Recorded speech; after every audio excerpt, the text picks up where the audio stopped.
La filière alimentaire, de la terre à la table, doit devenir un secteur stratégique pour le Québec. Et l'actualité des derniers jours, semaines et mois nous rappelle brutalement pourquoi. Pendant des décennies, nous avons tenu pour acquis que nos entreprises auraient accès à des marchés ouverts, à des chaînes d'approvisionnement relativement prévisibles et à une relation commerciale stable avec notre principal partenaire, les États-Unis. Mais ce monde-là est en train de changer. La guerre tarifaire qui s'intensifie entre le Canada et les États-Unis nous oblige à revoir certaines de nos certitudes. Elle nous oblige surtout à nous poser une question fondamentale. Quelles sont les capacités économiques que le Québec doit absolument protéger et développer chez lui? Pour nous, la capacité de produire et de transformer nos aliments en fait clairement partie.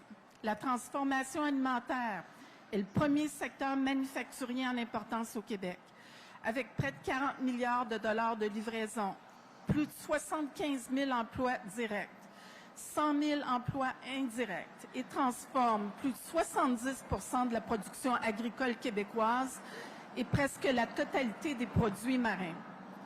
Mais derrière ces chiffres, il y a quelque chose d'encore plus fondamental, notre capacité de nourrir le Québec. Nous parlons beaucoup aujourd'hui de secteurs stratégiques comme l'énergie, l'aluminium, les minéraux critiques, la défense et j'en passe. Nous devons maintenant ajouter le secteur alimentaire à cette liste. Parce qu'un Québec qui produit ses aliments, mais qui perd progressivement ses capacités de les transformer, devient plus dépendant de l'extérieur. Dans le monde actuel, la dépendance économique est devenue une vulnérabilité. Nos entreprises sont prêtes à investir, à automatiser, à innover et à développer de nouveaux marchés, mais elles ne peuvent pas le faire seules. Le prochain gouvernement devra créer des conditions qui permettront à nos entreprises d'être plus productives et compétitives.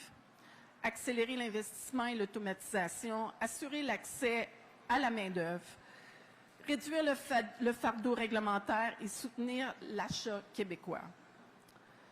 Dans le contexte actuel, acheter québécois n'est plus seulement une question de fierté, c'est une stratégie économique.